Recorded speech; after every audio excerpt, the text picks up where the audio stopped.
Must have been something about the loving we shared, 'cause I've been up waiting on your call. There's a torn-up picture of you and me that I used to keep on my wall. And now each day just ain't the same. You said you'll never let me go. So why don't you call me, baby? It's courtesy to let me know. Why don't you ever call me anymore? You know it's getting kinda late, baby. Why don't you ever call me anymore? Just tell me you don't need me, girl.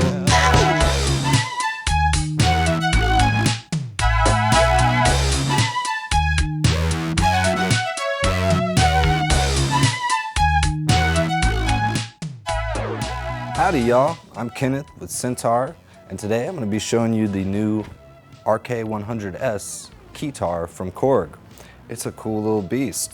Korg started making Keytars back in the 80s. There was the original RK-100, and it was just a MIDI controller, so you had to have a full-on synthesizer, control it via MIDI, and you could just step out with the guitar players on stage. So it's pretty cool, but in the late 20-teens, they brought the Korg RK-100S to the game, which it's just a Keytar with a micro Korg XL sound engine inside of it.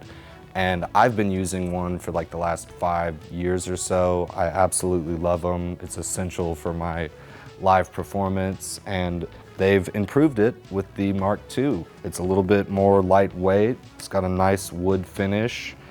It's got these crazy pitch bending strips.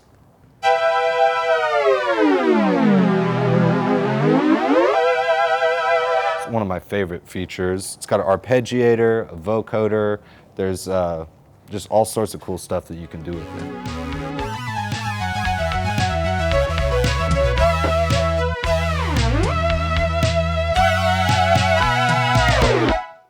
So there's a whole lot you can do with this Keytar. I'll just kind of start at the end here. You've got your octave buttons.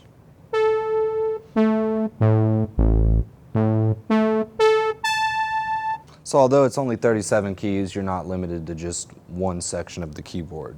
Then you've got your first touch ribbon. This can be used for either pitch or modulation, depending on whether this light is green for modulation or red for pitch. So modulation, pitch. Very useful. Then you've got these two sustain buttons right here. So the first one is pitch, and the second is modulation.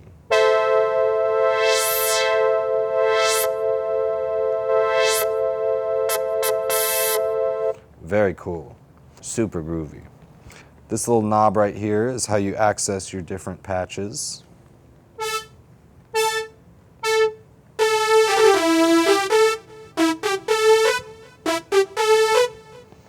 And you've got 8 banks to save your favorite sounds.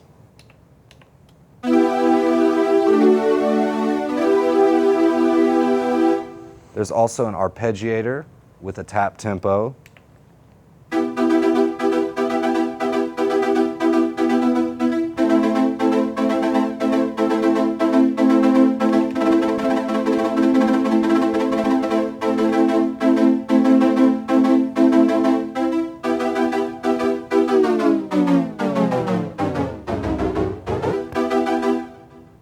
So down here you've got your volume control with this little knob, a 1/4-inch output. There's also, if you want to use a power supply, you can use that rather than the 6 AA batteries. Your on button, line selector, an input for if you want to use a vocoder microphone, and then a MIDI out to control other keyboards. So there you have it, the RK-100S Mark II. I'm a huge fan of Korg's Keytars. I think they are by far the best in the market. So if you're looking for a Keytar or you have Keytars and you want another one, this is the way to go. I've used this on tour, I've used it on studio recordings. It is by far my favorite Keytar, and I highly would recommend it. So thumbs up to Korg. If you like this video, give us a like, give us a subscribe. We really appreciate it. If you have any fun Keytar stories or you're a favorite artist that uses Keytars, drop a story in the comments. We'd love to see that sort of thing. My name's Kenneth. We're at Syntaur. Modulator. Why don't you ever call me anymore? You know it's getting kinda late, baby. Why don't you ever call me anymore? Just tell me you don't need me, girl.